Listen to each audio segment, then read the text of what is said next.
Hello, Fantasy Goats. Welcome to the tough player decisions that we'll be faced with this season in all of our upcoming drafts. I'm glad that you are here with us, Goats. It is Monday, July 14th. Happy birthday, Papa Shepherd, by the way. 79 years young, and he's healthier than I am. All right, before we get into the show, I want to say hello to the guys. I want to say hello to these handsome creatures on screen. JX Fantasy Sports. How are you, JX? Oh man, once again, I'm blessed to be here. You're always I blessed. mean, It's good. what a great weekend of things that I can't remember I did. But that that comes with playing football for so long. You forget stuff all the time. So this is what it is.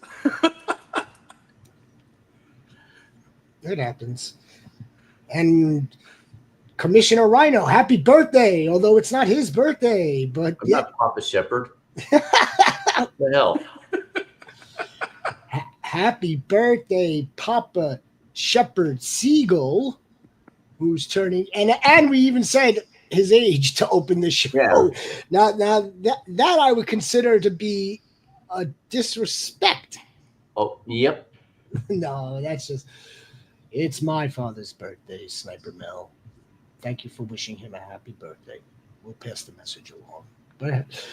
But while we're on the Rhino, how are you today? Good. Had a You're happy. nice weekend of some WWE wrestling. Last night's show of Devolution was pretty fire. Pretty fire. Nice weekend going out. Oh, that's good. Yeah. That's what Thank you very much, Sniper. Before we get into the show's content, we do have some news and notes. Some news and notes around the NFL. Sniper's very happy about this particular news item. Garrett Wilson signed his Yeah. contract extension. That's right, for 4 years, a total of 130 million. 90 of that is guaranteed. Locks him up for the next 6 years. And I think it was one of the smartest moves that the Jets have made. And I can't even remember the last time they made just this smart of a move. It really is. Because in my mind, the one thing that you didn't want to get into fast forward into next off season is having to deal with like, oh, well, are you going to sign him next year? You're going to tag him. It takes all of that right out of the Yep. equation altogether. And didn't they sign Sauce Gardner too over the weekend? That should be next. Next. That should be next in the same draft class. So, I mean, now that you avoid having to get into that situation with Garrett, I would think it would follow suit. You don't want to Yeah. get into this type of situation with Sauce Gardner. Now, I wonder, but again, this is for a much later conversation. I wonder what they have in store for someone else that came out of that 2022 class, and that would be Brees Hall. Again, let's put a bookmark and a pin in that for off season 2026. Other news and notes: Mike Williams is starting off on the PUP list. That does not mean he's injured, boys and girls. It means that they are they're maneuvering around with the total amount of players that they want in camp. I think that's pretty much what it means. It's just a matter of roster management. I don't think he's injured, and even if they do label him with some sort of injury, I don't think it's serious. I really don't. I also wouldn't be surprised, JX, if the dude is if he doesn't even make the 53. Wouldn't be surprised by that. Possibility. I I mean, mean, they need him right now because Trey Harris isn't there because of the Yeah, contract. we're holding out. Yeah, contract stuff. But I mean, I would hate for him to come back and not make the team. But it is truly a possibility. I've actually read an interesting article, story about why so many second round draft choices aren't signed, because Higgins and might have been Jack Sawyer both signed guaranteed contracts. Jack Sawyer. It wasn't Jack Sawyer. It was the linebacker for Carson Schweizinger. That's what it was. Okay, that's it. Yeah. So Yeah, those Carson two signed Schweizinger.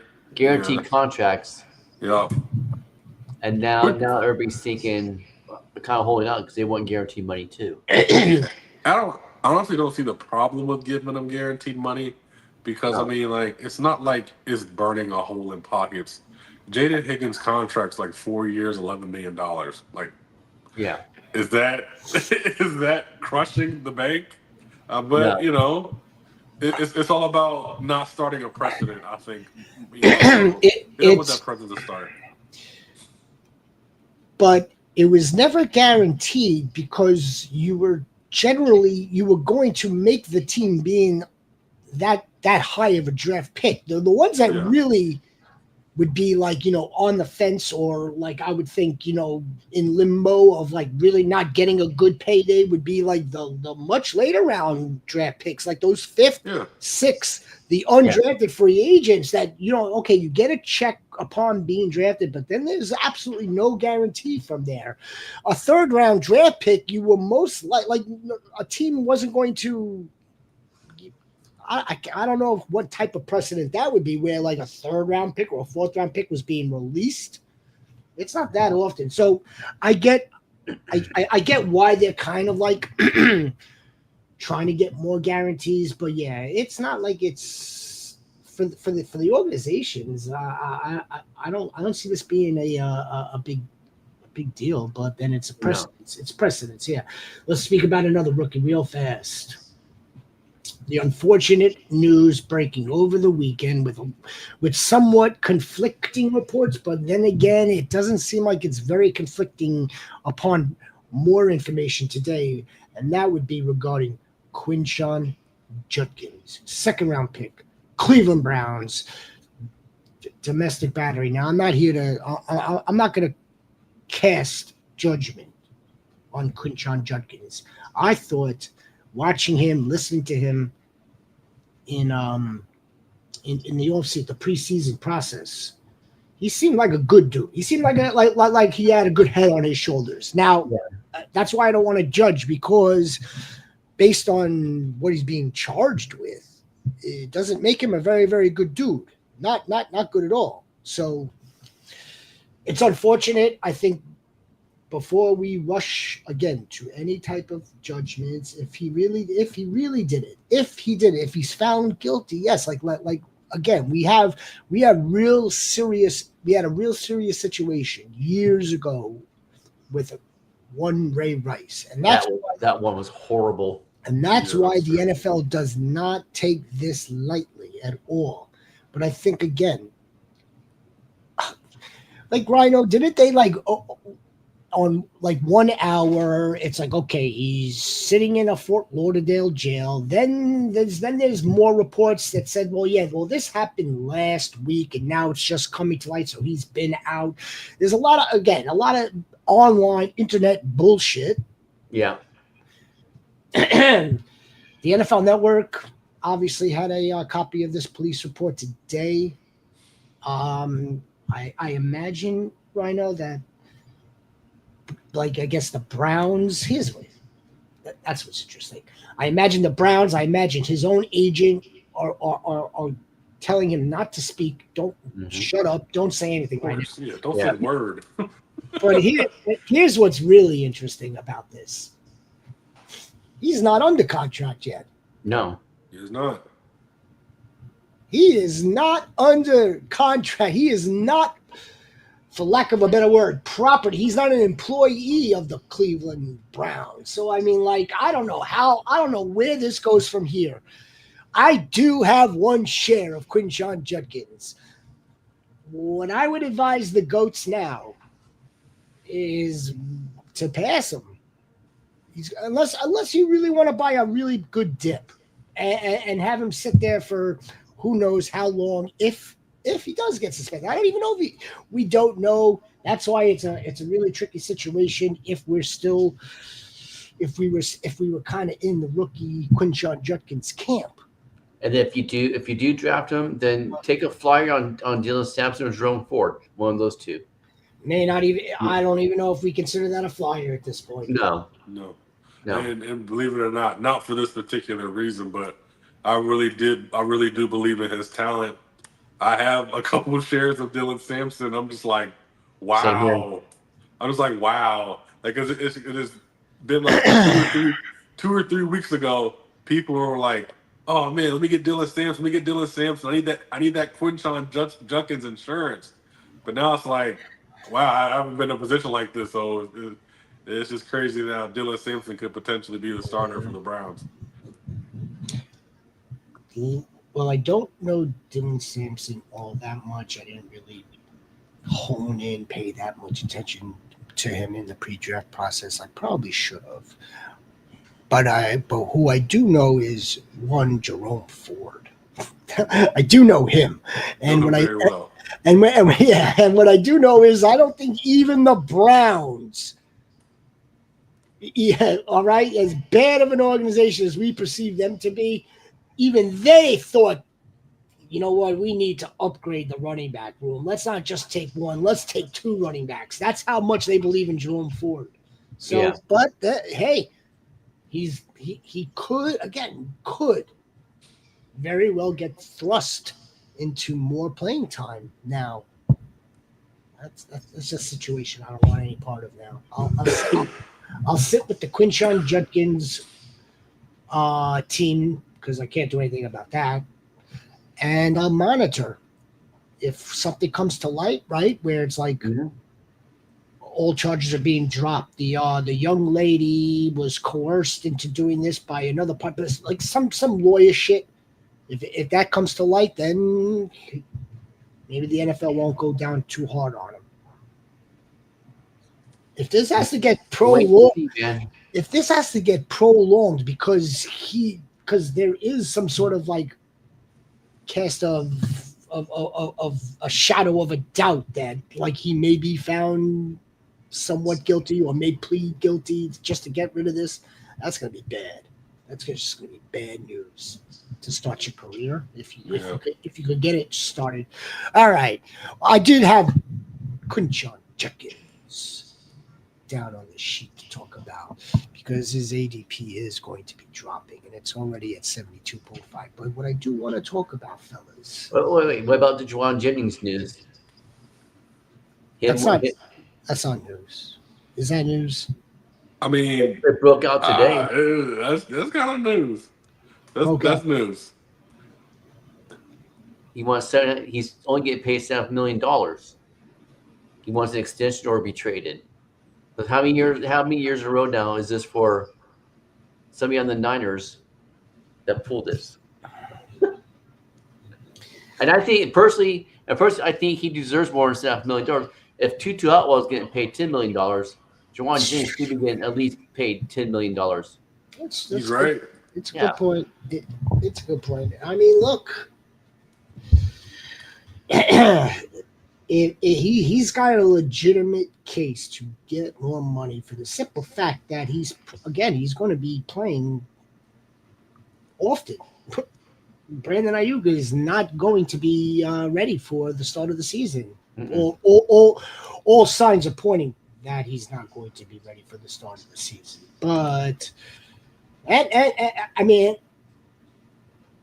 is he looking to get paid? I mean, is he looking to get paid because of what he did last season, or is he looking to get paid for him participating in 2025? That's a different story. Yeah, Ricky Pearsall is what's up next man up. That's right. And that's why I think it's news. That's why I do think it's important news for the fantasy community, because if you look at their ADPs, and I'm just throwing numbers out there, but between Ayuk, Juwan Jennings, and Ricky Pearsall, they're like 70, 75, and 80. You know, like they're that close together, and you don't know who you want to really take in that spot. And with with Ayuk potentially missing in the beginning of the season, and Juwan Jennings is fooling around with this contract, I would think Kyle was like, we gotta get the ball to Ricky Pearsall. So that's the way I'm looking at that news. Like, okay, I want Ricky Pearsall. I'm not going to guess between the three. I know exactly what I'm going to go get.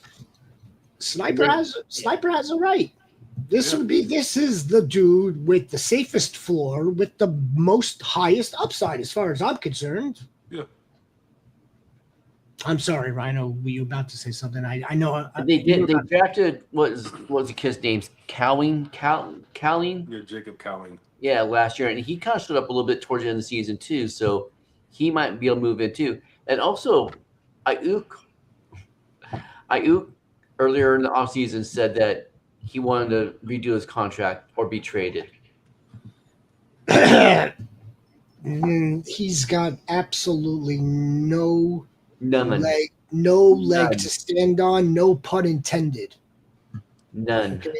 After just giving him the contract that they gave him last year, only to just tear his knee apart, which happens. Okay, that happens. But if anything, if I was Jed York, I would want money back from Ayuk. But that obviously that'll never happen, obviously. Yeah. But still, like to give him a raise, well, that's horseshit. It is. Yep. Juwan Jennings may have a legitimate gripe even if it is a gripe. Like, look, man, I'm like this wide receiver room is thin. Anyway, let's get on to what we're really doing here this evening. By the way, we have reached our 400 subscriber goal. Yes, we did. For training camp, well before training camp. I want to thank everybody who has supported us all along the way. If you haven't already done so, please like this show. Please like all of our shows, all of our stuff, and subscribe to the Fantasy Goats YouTube channel. Thank you, Sniper. We got pivotal decisions to make here. We had a mock draft this past Friday, and I wanted to like get a few guys. I don't know if we've talked about them enough. We've definitely talked about them. Just I don't know if it's enough. B, I thought that there were some interesting selections in terms of where certain players were taken, and then I looked at their current ADP. So I'd like to start right here. Devon E. Chain and King Henry, both 14.5, 14.5 ADP. Do you like who do you feel more comfortable with in terms of drafted in the first round, maybe in a late with an average draft position of 14.5? Looks like they're going right at like the beginning of the second round, more or less. On the Jacks. That's a fantastic question, by the way. Another fantastic.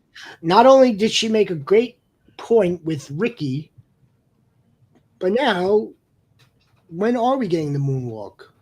When is the moonwalk scheduled for, by the way? We'll figure that out. I got to figure out the camera situation or videotape it myself. Anyway. Or get you have very talented grandchildren. Yeah. Okay. Well, very talented, where they could definitely record you. Sniper likes Henry. They're both very good. I like Henry too. I like A-Chain, and I like A-Chain's receiving upside. But what scares me about A-Chain and the Dolphins in a whole is the offensive line and the health of Tua. I don't know if Zach Wilson can be Mr. Check Down Charlie or get the ball to him. I don't know if yours will be that guy too. But everything hinges on Tua kind of and the offensive line. If the offensive line is doing good, then I'll take A-Chain just because the upside of his receiving. Yeah, at some point, Derek King Henry is just going to become like mortal. It's gonna be a fast digress. I don't know. I don't know if it's this year. I don't want to bet against it. I don't want to bet with it either, though. But something bothers me about Devon A-Chain as well. See, like, okay, 2023, this dude was like lights out, like close to like 10 yards per carry. Not that high, but close to it. Then last year it was pedestrian on the ground, like not under 5. Yeah. Now, yes, you said it. You hit it right on the head, Rhino. He's a receiving beast. He's a receiving, like he caught more balls than most wide receivers last season. He caught like 78 balls. Yeah. In PPR, he was a hero. After their week 8 bye, he was on a tear right into week 16. Okay. You look good. Wait. Okay. Yeah, no, absolutely. Fantastic.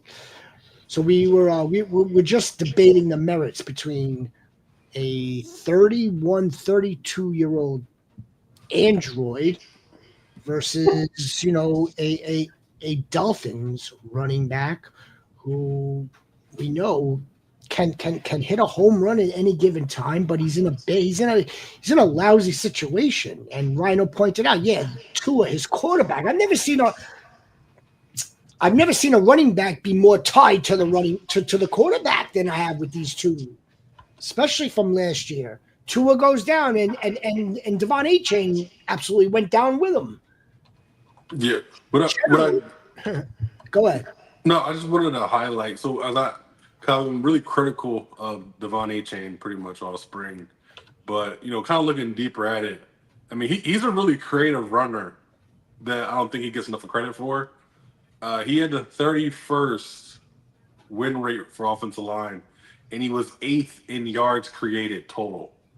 So I mean, that tells me that if he can get a little bit of blocking, we may see more of that super efficient Devon A-Chain that we saw 2 years ago. But for this particular conversation, I can't bet against Derrick Henry. I can't. No. I can't bet against Derrick Henry. Like since his career began, it shouldn't have worked. He is 6'4", 260 pounds. He should not be playing running back. He was drafted in the second round for a reason. And all along the way, he was getting out touched by Dion Lewis in Tennessee until eventually he came on, and we know him as he is today. And now he's 30 years old, and everyone's like, "Nah, that's not going to work." And then he runs for 1,900 yards last year, and now I'm sitting here again, where you have the odds stacked against him, and I expect him to perform. I expect him to have 1,500 yards. As if it's not enough for Derrick Henry to be running up a steep hill. He runs up the steep hill with like weight resistance. Yeah. Mm-hmm. He's animal.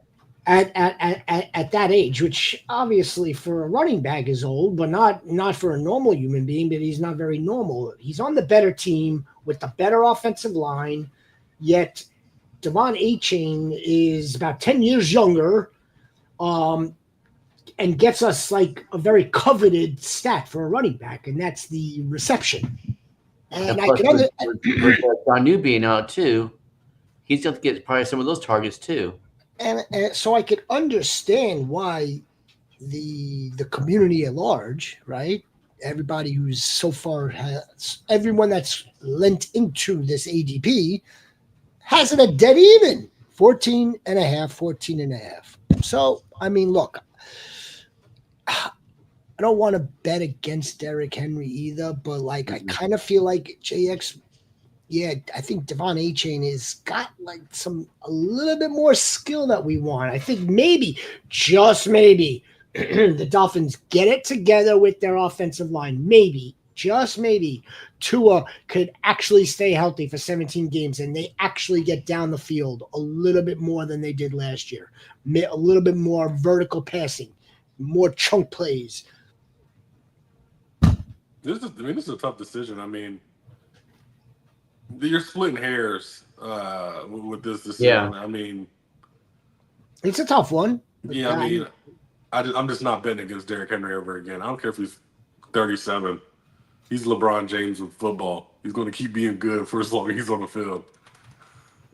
He is like LeBron James with a football. I don't know if that's an insult or a compliment. Look, as much as I'll insult LeBron James, I know you can't take anything away from the fact that he's a 40-year-old and in like absolute peak specimen of an athlete. Can't take that away from him. Everyone said that Derrick Henry would be cursed last year. It didn't seem as he was. I understand where you're going with curse, Sniper. I don't think Derrick Henry had that type of workload in Tennessee No. the year before. He didn't, and I'm not even sure. Did he? What did Derrick Henry do last year in terms of the attempts? He probably went over 370. No, I don't think so. 400 with the playoffs. Well, he didn't make the playoffs in Tennessee his last year. No. But last season, like, would he? Oh. Is he a candidate going into this year based on last year's attempts or total touches? I don't think so. But that's the thing. That's another thing. So that list that you're talking about, right? Certain amount of touches, everyone falls back down to earth. But there's only one guy who did it, and it was him. It was Derrick Henry. He was the only one to take those amount of attempts and get that amount of yards. I think it's over, like you said, it's over 350 and 1,500. The next season after he did, it was something like, 350 touches. He got like 1,600 total yards. And then the next year, he got 2,000 yards. So he's the only person to do that. So why, like I said, I'm not betting against him. And plus, how often did we see Justice Hill come in last year for him? Never. No, we did though. We did. In the beginning of the year, yes. In the beginning of the year, Yeah. he had a little role, but as the season went on, they put it all on Derrick Henry's back. Yeah, this guy is just not normal. He's not human.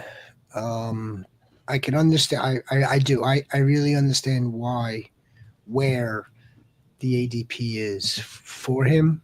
If he was 5, 6, 7 years younger, he'd be the RB1, or if not RB1, RB2. Him and Saquon had historic seasons. All right, let's move on to debate number 2. Big pivotal decisions that we have to make right here. Are we going with Ladd McConkey? ADP of 19, or we've got JSN. Now, JSN's ADP is higher. He's going a little bit later than he started out. And I think that might be a little bit of the pushback due to the quarterback situation. Mm-hmm. But then let's sandwich another dude right in here, and let's get T. Higgins, who's got an ADP of 26. So Ladd McConkey's 19. T. Higgins at 26, JSN at 28. How do we feel about Ladd McConkey going in the? I'm going T. Higgins. In fact, I'll go T. Higgins, then McConkey, then JSN in that order. I like Higgins. I just like Higgins. I mean, he got the best quarterback out of the 3. We already know what he can do. He could take over a game just as easy as Jamar Chase can. JSN now, he's got competition with Cup and whatever, but then they have a bad offensive line. Is Darnold going to be able to get the ball to him?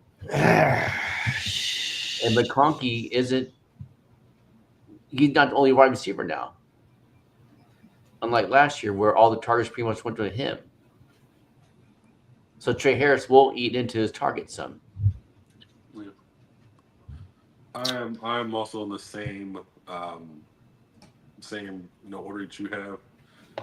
T. Higgins, I mean, like I said, when we talk about what Jamar Chase, T. Higgins gets targets. Mm-hmm. There are games where he out targets Jamar Chase, and the Bengals are not going to be good on defense. They're going to continue to throw the football.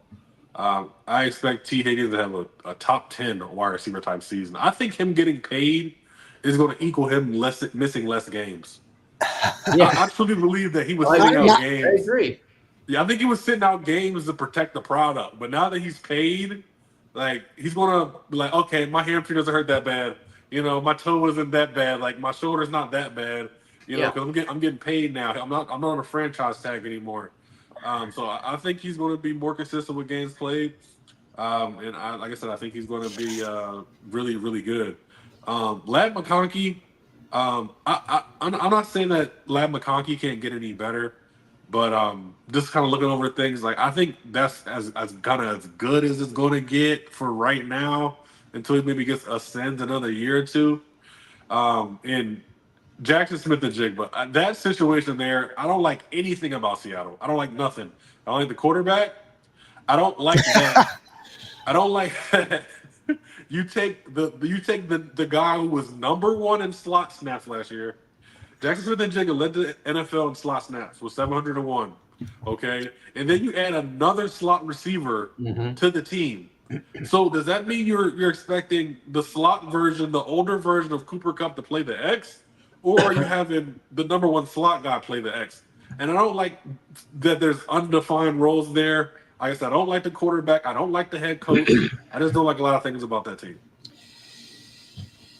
Yeah, take a look at T. Higgins in 10 games. Dog. Or 12 games. Just a straight up dog. No, he has 10 touchdowns in just 12 games on 109 targets. I am in the T. Higgins business. I am. And yeah, well, I think it's kind of funny, like now that you've gotten paid, yeah, maybe he'll now he'll stay healthy. But I was looking at it more like, well, how many freaking consecutive seasons is it going to be that you actually continuously get hurt? Like, eventually, one time you should stay healthy for a full season, at least one time. So look, whether it's a combination of that or a combination of like his check that's coming, I'll take it. Ladd McConkey's interesting to me because as a rookie that he broke out for 80 receptions and 1,100 yards, I think he's thirsty for more. I think he's not satisfied, and you saw the rapport and the connection that was being developed with him and Herbert. So I kind of feel like everyone else is going to be playing second fiddle to what Ladd McConkey's doing for the Chargers in that passing game. So, like, in other words, right, if Trey Harris is going to benefit, or let's say Quentin Johnston, or a Will Disley, tight end, or a Ronnie Gaston, tight end, I think it's really predicated on two things. It's going to be predicated on how defenses are keying in on Ladd. And then, of course, it's going to be predicated on their run game, their running attack, which again, we're on record that I think they want to be more balanced, or if not, kind of sway back to really just running the ball. But again, Ladd McConkey is their wide receiver one. Now, JSN's also considered a wide receiver one, but you bring up great points with that, and the Seahawks. You want to talk about running? I think that they're gonna be running the ball stubbornly, even when like they're losing games. And I think as much as we like JSN, as much talent as the dude has, I'm not in love with that situation for him. I'm really not. I want to be, but I'm not. But let's take JSN out of the equation here because he is going a little bit later than these other two dudes. So you could very well be getting JSN as a wide receiver 2 in this third round. Mm-hmm. And as your second wide receiver, Rhino, I wouldn't necessarily have that big of a problem with it if my first wide receiver, CeeDee Lamb. See, I would take, if I'm looking at this list right here, I would take Garrett Wilson and Rashid Rice over him. Yeah. And I'll even say Devontae too. And I wouldn't be surprised. Yeah.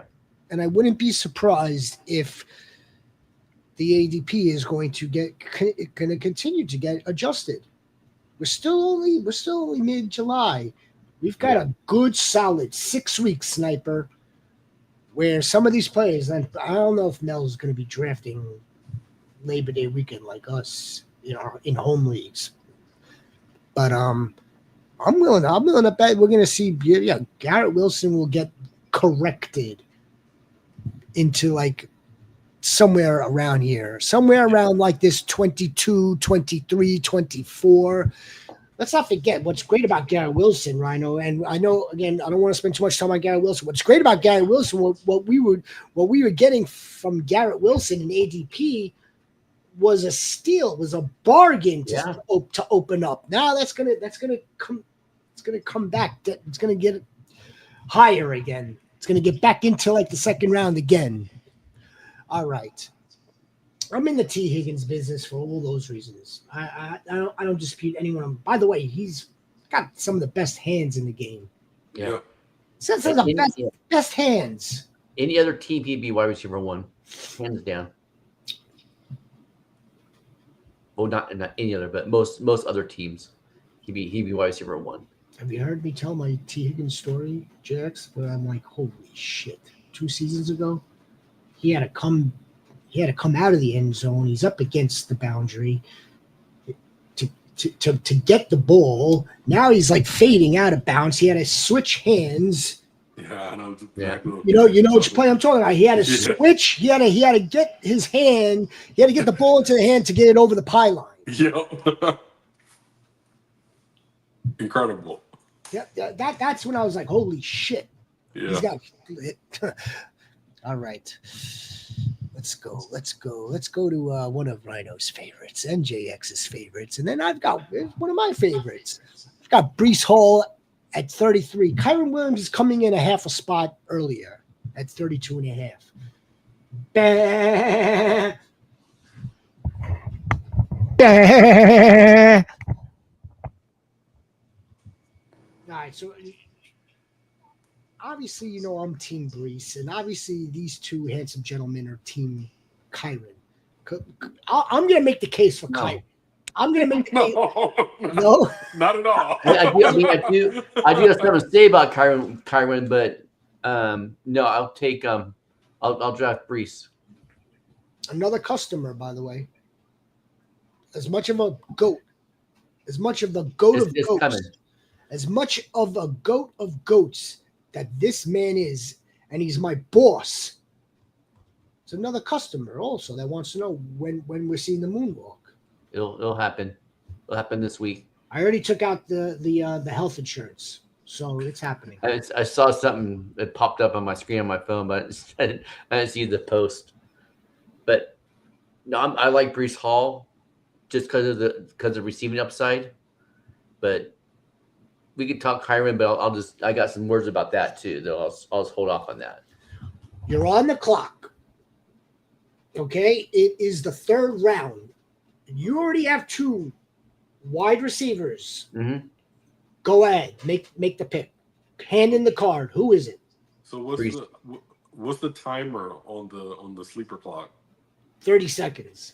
No, it's like a. I want to know. Is it a 4-hour clock? Is No. it a 1 hour? Is it a 10-minute pick? No, we're done with those, right, Sniper? We're done with if it is a 30-second pick at 29.95 seconds, I am putting in the car for Breece Hall. I am not thinking about this twice. Breece Hall is the one, and Kyron Williams. His time is ticking to be over. I think in LA. I don't think he's I don't think he's the volume guy anymore because that's the only thing. Yeah, that's the only thing that keeps him this value is his volume, and he's not going to be that volume guy anymore. He's not an explosive runner. He doesn't break a lot of tackles. He's not very elusive, but he's really good at finding the open lanes. And he's also really good at fumbling the football. So with all those things considered, I'm going to take the guy who can, not only evade tackles and catch the football great out of the backfield. I'm taking a guy who can hit his head on the goalpost from 90 yards out, 80 yards out, 70 yards out, 60 yards out. He's a bigger back for sure. Rhino, what do you want to say about Kyron before I go? All right. I'm about tired of these egghead analytic people doing his run efficiency is blah blah blah. He can't, but guess what he can do? He can freaking score damn touchdowns.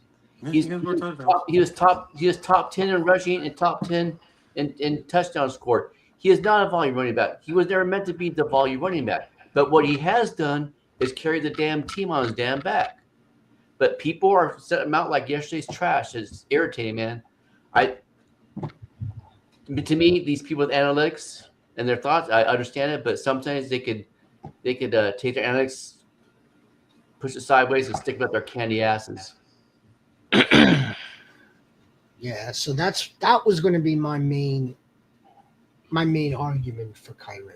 Yeah. All this dude has done since 2023 is score touchdowns. Yeah. And yet he gets like a black eye. Like he's got a stain on his resume for some reason. Like last year, Blake Corum's gonna take over. This year it's Jacquez Hunter. Like, are we so damn sure that McVay's just not gonna continue to run this man into the ground, barring he could hold on to the football? But a lot of those fumbles, if you go back and look, I went back and looked at the fumbles. They weren't just oopsie daisy. A lot of the fumbles were him trying to get extra yards and fighting for extra yards. Fumbles are bad, yeah, but so are interceptions. But people aren't making, the big deal about quarterbacks throwing interceptions. Dark side Devi, baby. Dark side Devi. Yeah. He did fumble, but he caught. Look, hey, you said it back. You just said it.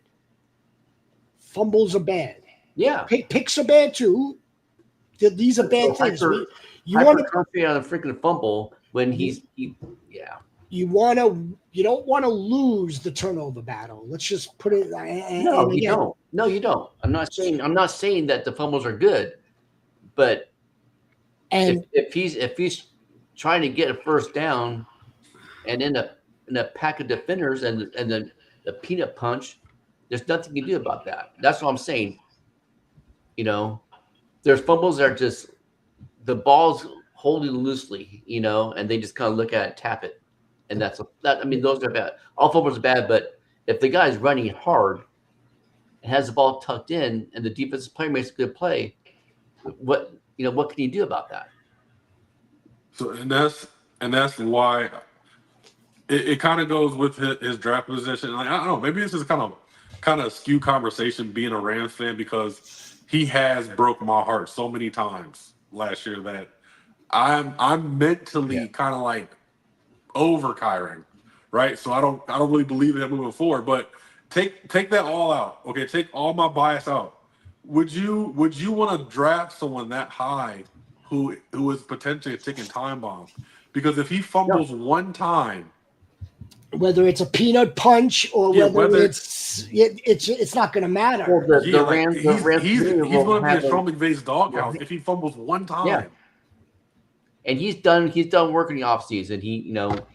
He's practiced. He bulked up. And the Ron Gold, the running back coach, said he's more explosive. He was never meant to be the bell cow. The best thing they did was draft Jacquez Hunter. What that's going to look like, we don't know yet, but we know that he's going to eat. He's going to get eaten to Kyren's touches. I'm not worried about Blake Corum as much as Jacquez Hunter, because Blake Corum is the mirror image of Kyren Williams. So that's all. Sorry. Again, no. And dark side. Yeah, you're right. They're going to reduce his touches because he's going to get hurt. He can't sustain the last 2 years. Not his guys. So I think that we're all so we're all drafting Breece Hall ahead of Kyren Williams, right? Yeah. Is that what that means? There's not much short. Yes. There's not much of a debate here. I just want to make that comment about how they're treating, how they're talking about Kyren Williams. It's like he's trash. To me, it's wild that, again, all this dude has done is score touchdowns, a 5th-round draft pick, okay? He seems to be beating the odds, and we're still drafting him in the 3rd round, and he's still getting, again, he's got negative bias towards him because McVay keeps drafting running backs, and he's got the fumbling, and one bad pop, as I think Darkside Devi just said, he's going to get hurt, and that'll be the end of it. And we just blew a 3rd-round pick. Yeah, I think Brees. And no Jets again. Not really Jets biased, because Brees Hall's not coming off of a very good season in No, terms of he's not. efficiency, how he was utilized. Um, just like I'm really high on a certain other running back on this team to kind of play that Monty role, Monty-esque. Well, then someone's got to fill the Batman in that backfield. That would be Brees Hall in this situation. Do I think that Brees Hall is going to return to 2023 form? Um, no, I don't. But I don't think he necessarily has to. I don't think he's gonna blow it out of the water like Jameer Gibbs has done the last 2 seasons. I don't think he has to. I just think that he has to catch more balls, and I think that he has to score more touchdowns, and I believe that they're going to do that. So yeah, I would take Brees Hall here too. I would take Brees Hall over Kyron Williams, and I would also take Brees Hall just to outperform where he's going as well, with the upside, with how the team's going to be, how they want to play situationally. Just again, Justin Fields is going to be a big part of that. But yes, so is this running game and this offensive line. So yeah, I would go with Brees Hall too. But again, Brees Hall in the third round, Kyron Williams in the third round. It can't all just be because we're drafting 2 tight ends and 1 other rookie running back ahead of them. As in Bowers, McBride, Genty, all these dudes are going ahead of 3-year, 4-year veterans at this point. Mhm. That all they know how to do is score. Kyron Williams is a pro. Jarquez Hunter is not. Now, that's not to say that Jarquez Hunter just doesn't wow us. I'm not saying that. Or Blake Corum with his pedigree. And that's what's hurting Kyron Williams right now. So what if the person ahead of you takes Brees Hall? Then are you taking Kyron Williams or dropping down? That's a good question. Another good question. Yeah, I'll take Kyron. I'm probably waiting a little bit longer. Okay, well, JX. All right. I mean, we're opening up a whole can of worms because if you're gonna wait a little longer, you're either waiting for the rookie running backs, or I know you don't like Kenny Skywalker. That would be the next batch coming along. I mean, isn't James Cook? No, James Cook is in this tier. Yeah, I would prefer James Cook. If I had to get a running back right here, I would prefer James Cook. Yeah, see, I would take Kyron.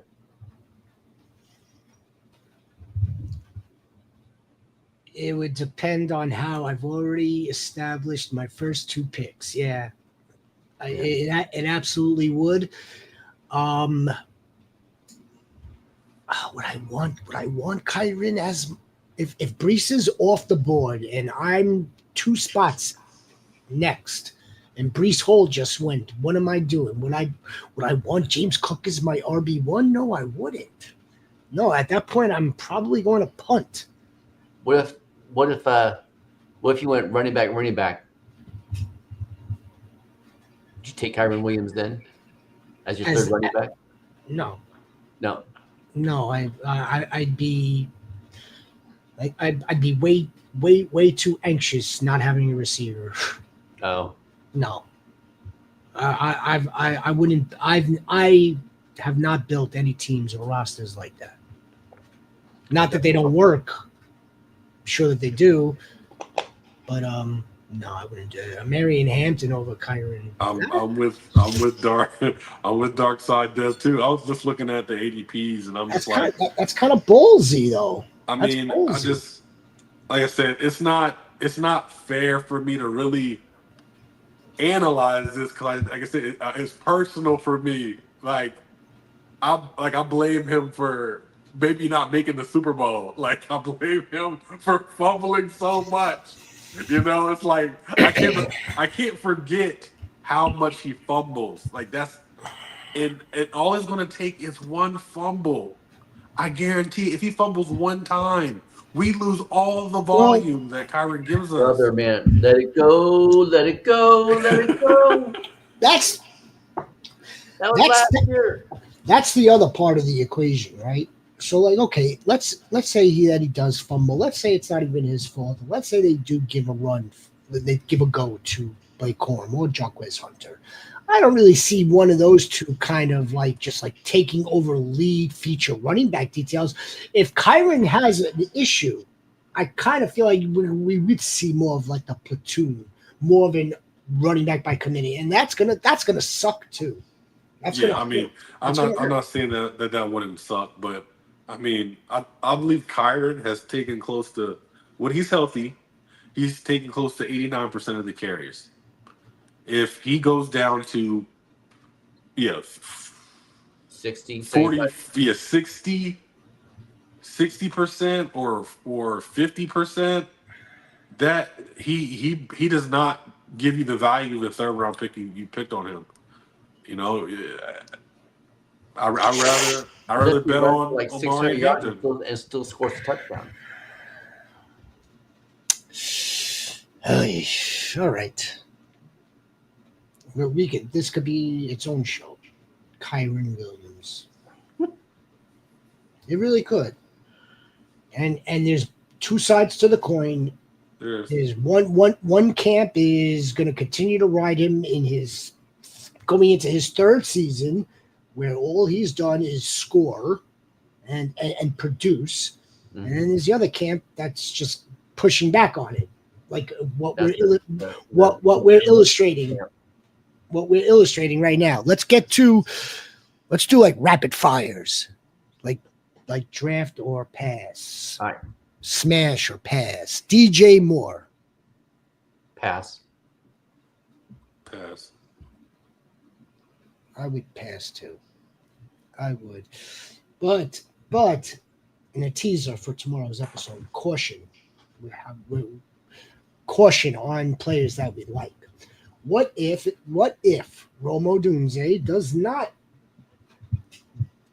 produce the way we think he's going to do? Or why are we so sure that DJ Moore is not going to? We don't, and I think that's why I don't. Honestly, I'm saying pass, but I don't think I want a bear except for Roma Dunze. Yeah, no, I get it. We're all hoping for that, Nicholas. We're hoping for that. Nicholas. Yeah, I know, Nicholas. We are absolutely hoping that happens. I'm hoping that like he comes out in like a half visor, like just one half is black and the other half is just clear. I'm hoping that. What a shit show. Shit show. I think that's another reason why Darkside Dev likes Marion Hampton over Kyron Williams. Najee Harris just like put himself in a lousy, stupid situation. Another stupid situation. Sniper Mel is going to pass on DJ Moore. Are you drafting Zay Flowers then? No, You pass. I'll pass Zay Flowers because he's too up and down. Yeah. You know, he can have 8 catches for 125 yards one week, and the next week have 3 catches for 15. I'm actually And no touchdown upside. Yeah. I'm actually starting to favor Bateman in the 14th round. Yeah. You want to talk about a late round steal potential? Zay Flowers. Now he's going into his third season, just like JSN, just like Jordan Addison. I kind of feel like it's just the situation that he's in. Not that the dude doesn't have talent, not that the inconsistency is his fault. I think Zay Flowers is just in the wrong system, like JSN is in the wrong system. I think JSN has more talent than Zay Flowers, but I don't think it's not Zay Flowers' fault that they're getting Rashad Bateman open vertically, that Derrick Henry is carrying the ball for 30 times, that Lamar Jackson is hitting Isaiah Likely over Zay Flowers. So, I mean, I think it's the way the dude's calling the plays. Oh, I agree. What's your favorite team? What's your favorite team, JX? The GOAT wants to know what's your favorite team. Oh, my favorite team is the Rams. And that's where that Kyron pain comes from. Like I said, it's a biased conversation for me. And so he's broken my heart too many times. I've seen him fumble in the rain. I've seen him fumble in the snow. I've seen him fumble in the sunshine. Every single time it hurts the same. So Yeah, I guess that's particularly why And I we're like can't. two different sides of the spectrum on that because that was last year, and that was last year. I don't live in the past. They don't. I live in the now, in the present. Amen to that. How are we feeling about Travis Hunter? ADP 67. Calvin Ridley's got an ADP a few spots before that at 64. I'll take Calvin Ridley. See, I'm taking Travis Hunter first. But I love Calvin Ridley too. But Travis Hunter first for sure.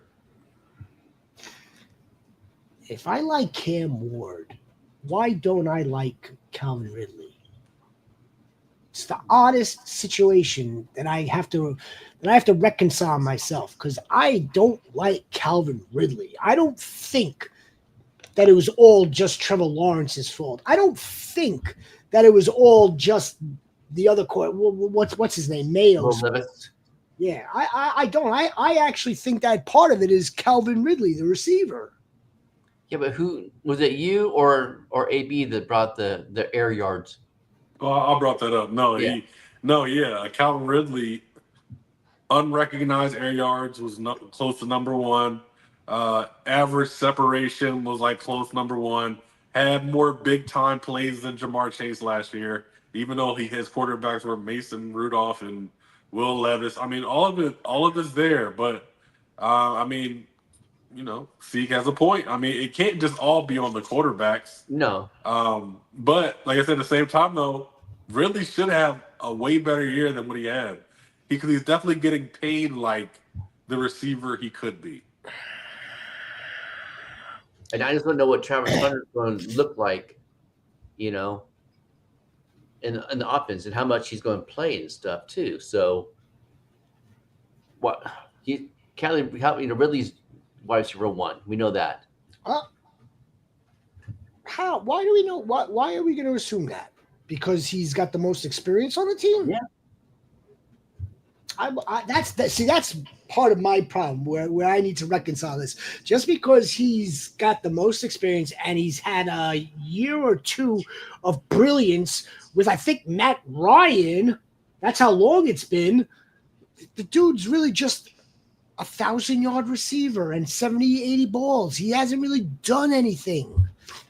Now I'm not on record, or I am on record, but why can't it be one of these other guys that steps up that they brought in, or Treylon Burks, or one of the tight ends? I mean, Cam Ward, we think, is going to have to air it out, but I don't know if Calvin Ridley's the surefire bet. I don't.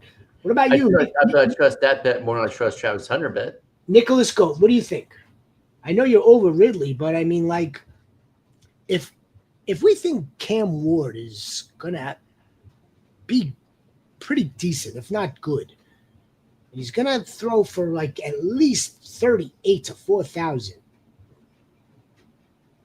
I'm waiting for someone to stop me. No, I mean, I think I'm just sitting there thinking about it. I'm thinking about Jaden Daniels, right? And how Terry McLaurin had this outlier season where he has just a little bit over 1,000 yards and has 12 touchdowns. Why can't that be Calvin Ridley? Yeah. It's the same exact situation. He is, and you're saying the experience, but he's by far the most skilled receiver that they have, right?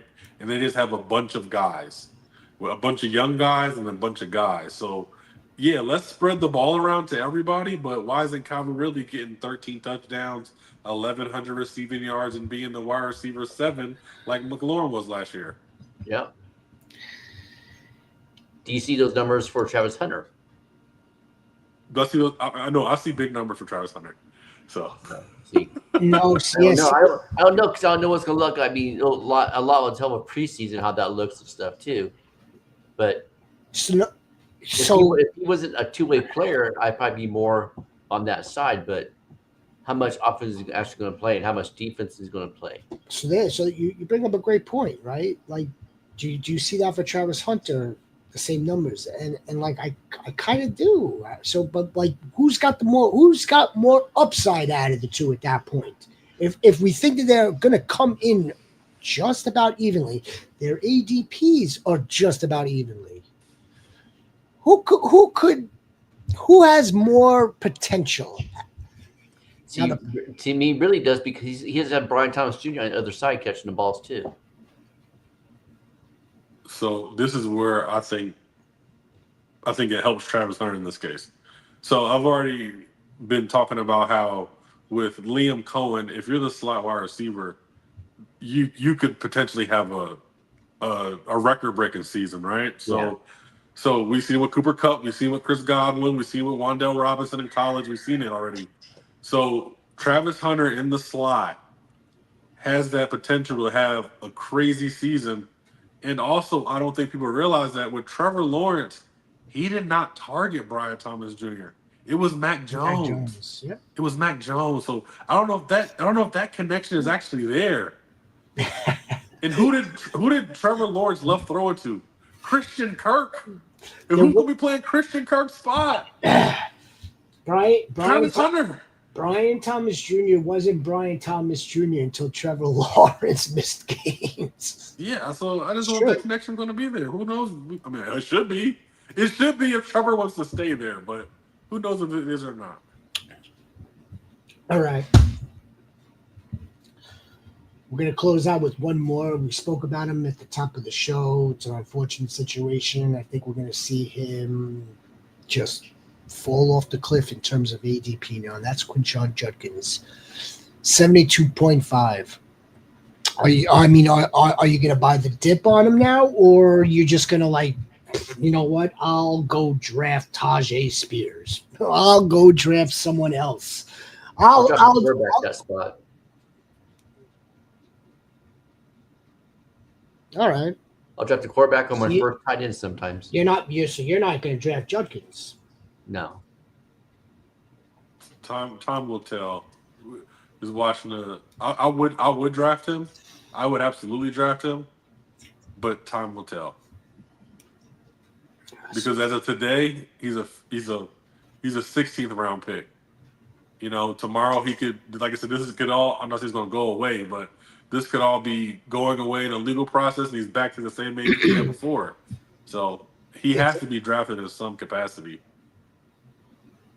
Best handcuff out of the Browns backfield would be I would go with the next rookie. I don't believe in Sampson. I don't believe in Jerome Ford. No. Plus, Sampson has that receiving upside too, big time receiving upside. What a lousy situation, really is, because this dude landed well, great draft capital from the Ohio State sniper, where wide receivers are born. But maybe it's not where running backs are born. What happened to the last Ohio State running back to have, like, I don't know, some sort of high profile in the NFL? He didn't do very well. No, he didn't. Didn't do very well. Rumors about Judkins getting cut after arrest. Yeah, there's going to be. So that's the other thing too, right? Like, look at the power. Not that it didn't have it before, but Jax is alluding to it.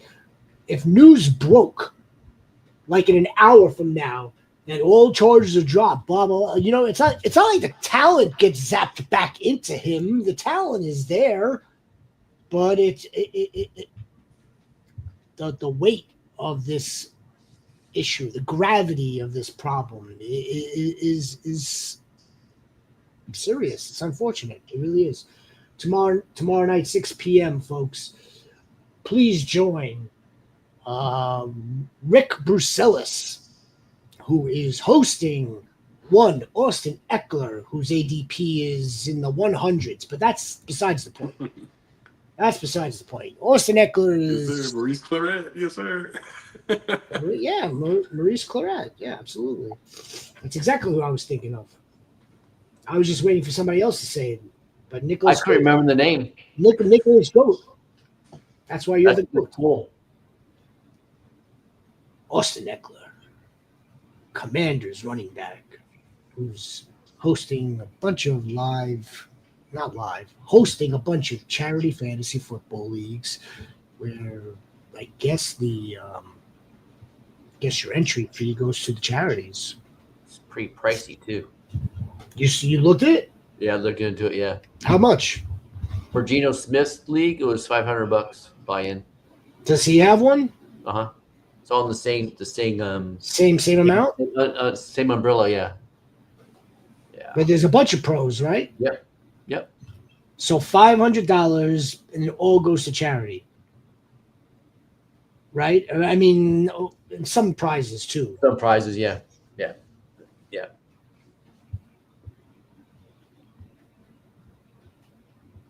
Okay. Thank you for the information. Nicholas Goat, appreciate you, of course. Sniper Mel, appreciate you. Darkside Dev, if you're still around. Welcome. Thank you for coming. Hope you subscribe, like the videos. We've got plenty more coming. We'll be back tomorrow night, 8 o'clock. Got a nice little show planned. And until then, make a difference. Be a difference and make a difference. And moonwalk all the way home. But so is the DV in back of people's mind. But so is the DV, domestic violence. Oh. Yes, that's the gravity of it. That's the gravity of that's what he has to carry around now. Yeah. Like, just because, like, let's say he's exonerated in the court of public opinion, it's going to be a while. And yes, now you have a whole entire the NFL fans and community. Yeah, so the Browns fans are going to embrace him. But now, look at what it does for fantasy. Get it. His agent will only give him 25 minutes. Says who? Says Austin. I'm just poking your chops a little bit. Taking off. See you, fellas. Nicholas, see you later. Appreciate you. Appreciate you, Sniper, and appreciate everybody. We'll see you tomorrow night. Good night. See you guys.